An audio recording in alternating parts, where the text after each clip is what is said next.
मौजूद है lady Wellington hospital के एग्जैक्ट सामने और आप लोग मेरे पीछे देख रहे होंगे कि बहुत ज़्यादा गंद है, बहुत ज़्यादा स्मेल है।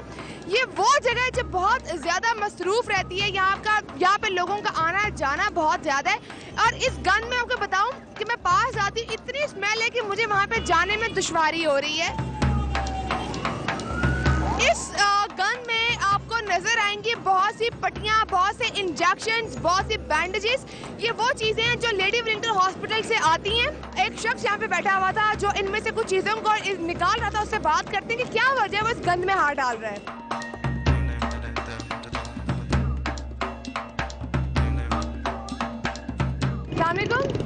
वालेकुम सलाम। क्या नाम है आपका? यासिन।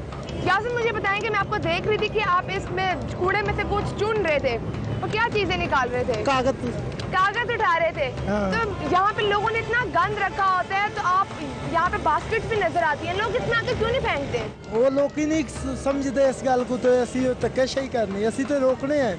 आप रोकते हो इन लोगों को? हाँ।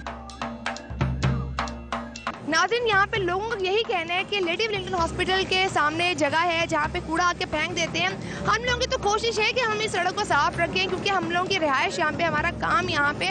लेकिन वही बात मैं आपको यहाँ पे कहूँगी, ये किसी एक का काम नहीं है, पूरा टीम वर्क है। मैं, ये भाई साहब सब मिलकर काम करेंगे तो ही गंदगी खत्म होगी, ना कि ये बढ़ेगी। जी जाहिर, अब आगे चलते हैं।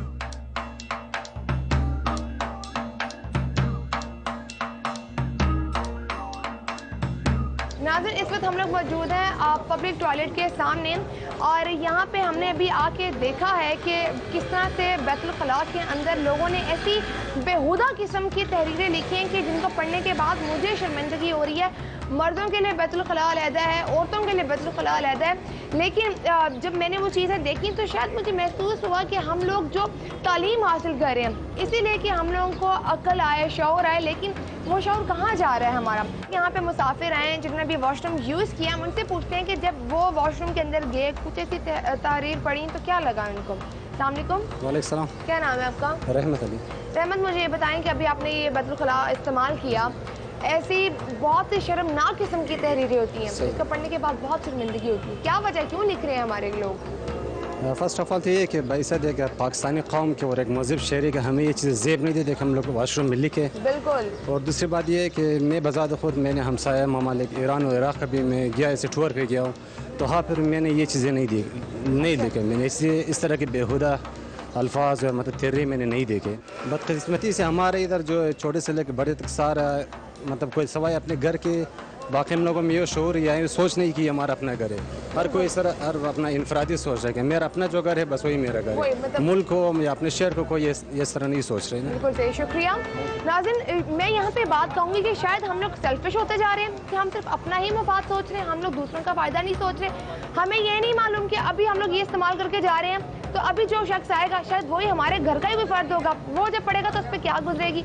मैं आप लोगों से रिक्वेस्ट कर रही हूँ, खुदारा नंबर लिखना बंद करें, बेहुदा अल्फाज लिखना बंद करें, ताकि यहाँ पे जो दूसरे लोगों घरों की कोई माँ या बहन आती है तो वो यहाँ पे सुकून से तो आ सके।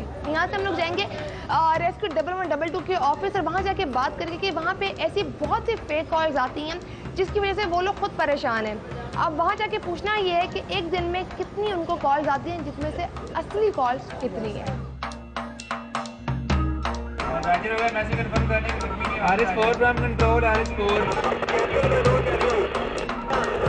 कंट्रोल में कॉल करें जी नाज़रीन, इस वक्त हमारे साथ मौजूद हैं DG rescue 1112 doctor Rizwan Nasir साहब। तो आइए उनसे बात करते हैं। अस्सलाम वालेकुम डॉक्टर साहब। अस्सलाम वालेकुम जी। कैसे हैं आप? ठीक ठाक। आपको यहाँ पे कॉल्स आती होंगी 1112 में और बहुत सी ऐसी कॉल्स होंगी जो फेक होती होंगी, उसकी वजह से आपके इमरजेंसी केसेस भी होते होंगे जो मिस हो जाते होंगे। जी, मैं समझता हूँ ये बड़ा ही अफसोस होता है हमें कि रेस्क्यू 1112 जब 24 घंटे दिन रात लोगों की मदद के लिए मौजूद है और कोशिश भी कर रही है, वहाँ पे जब हमारी 4 करोड़ से ज़्यादा जो कॉल्स हैं वो अनवांटेड कॉल्स हैं जो कि 4 करोड़ जी, और उसमें 14 लाख जेन्युइन। सो आप देखिए कि कितना बड़ा मिसयूज़ होता है। अब उस वक्त से एक जेन्युइन कॉलर जिस वक्त हमें कॉल करता है तो या उसको नंबर हमारा बिजी मिले या उसकी वजह से जो हमें फेक कॉल्स की वजह से हम उस वक्त वहाँ पे उस तक पहुँच ना सकें। तो मुझे बहुत अफसोस होता है कि हमने देखिए इतनी हम कोशिश करते हैं सिस्टम को मेंटेन रखने की सारी, इन स्पाइट ऑफ जो हमारी लिमिटेशंस या प्रॉब्लम्स है, उसके बावजूद हमारी पूरी कोशिश होती है कि हम आवाम को जो है सर्विसेज फराहम कर सकें। लेकिन जब आवाम एक रिस्पॉन्सिबल सिटीजन नहीं बनेंगे, दिन के वक्त लड़कियाँ फारिग होती हैं, वो हमें कॉल करती हैं, शाम के वक्त लड़के कॉल करते हैं कि जी हमें नंबर पे हमसे बात कर लें, हम बोर हो रहे हैं। ये देखिए, ये एक एमरजेंसी नंबर है। तो ये जो महज़ब और रिस्पॉन्सिबल कौमें हैं, उनके अंदर इस किस्म की चीज़ें नहीं होती। एक मैसेज जो लोग देख रहे हैं, सुन रहे हैं आपको इस टाइम पे, जो शायद रुक जाएं आपके इस मैसेज पर, क्या कहना चाहेंगे? देखिए, हर बंदा अगर ठीक होना शुरू हो जाए तो एक हम अच्छी कौम बन जाएंगे। तो जिस दिन अच्छी कौम बन जाएंगे, उस दिन ये फिर जितने एलिमेंट्स और दूसरी चीज़ें हैं इंशाल्लाह वो भी ट्रैक पे आना शुरू हो जाएंगी, वो भी ठीक और बेहतर होना शुरू हो जाएंगी। सो हम सब मिलकर एक महफूज और बेहतर पाकिस्तान बना सकते हैं। Thank you so much doctor साहब, थैंक यू।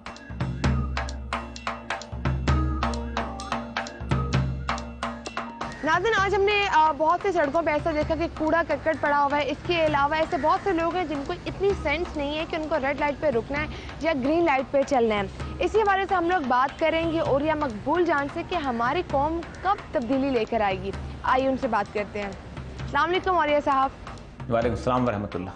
अच्छा ओरिया साहब, मुझे ये बताइए कि सिविलाइज्ड नेशंस की तरह हमारी आवाम में सिविक सेंस क्यों नहीं है?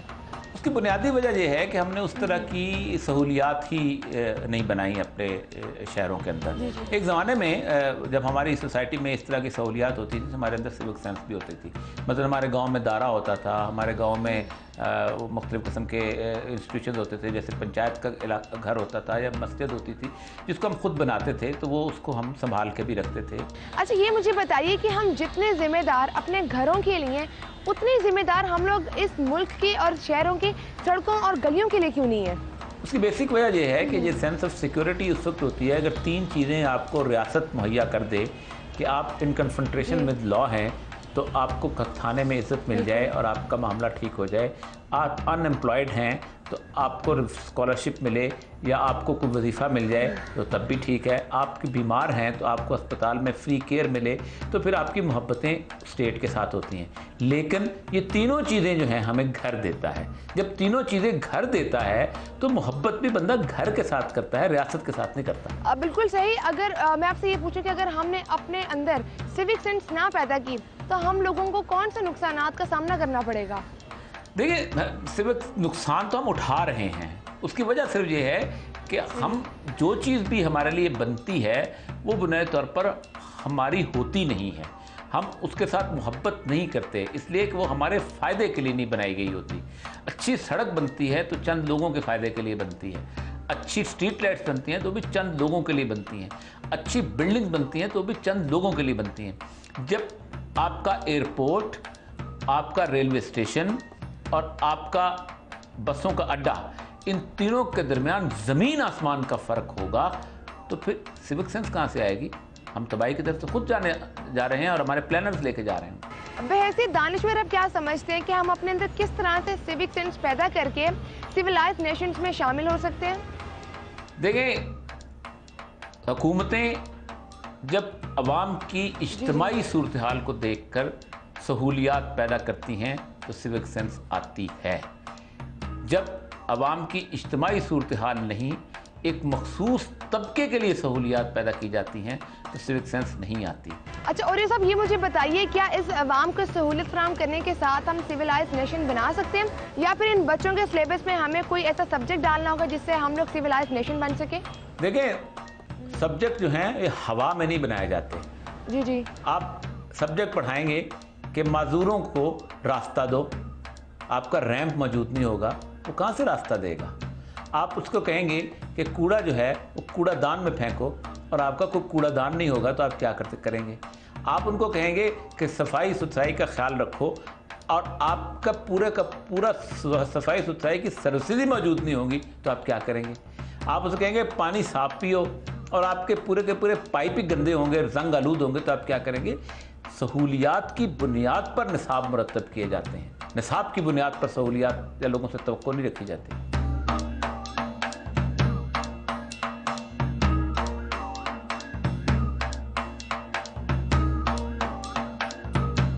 आज के प्रोग्राम में हमने आपको दिखाया कि लोग किस तरह से कानून शिकनी कर रहे हैं। कहीं पर ट्रैफिक सिग्नल्स को तोड़ा जा रहा है तो कहीं पे अपने ही गलियों और मोहल्लों को कूड़ा करकट से गंदा किया जा रहा है। क्या ये मुल्क हमारा नहीं है? क्या इसकी हिफाजत करना हमारा फ़र्ज़ नहीं है? अल्लाह ने हमें अक्ल और शऊर तो दिया, लेकिन इसका सही जगह पे सही इस्तेमाल करना हम पर है। हम हमेशा से कहते आ रहे हैं कि शेयर शेयर समा आप ही का प्लेटफॉर्म है। अपनी राय से आगाह करने के लिए हमें लिख भेजिए sss@sama.tv पर। आप अपने मोबाइल फ़ोन से हमें मैसेज कर सकते हैं SSS स्पेस अपना मैसेज और सेंड कर दीजिए 8126 पर। अपनी मेज़बान मायली को दीजिए इजाज़त। अल्लाह हाफ़िज़।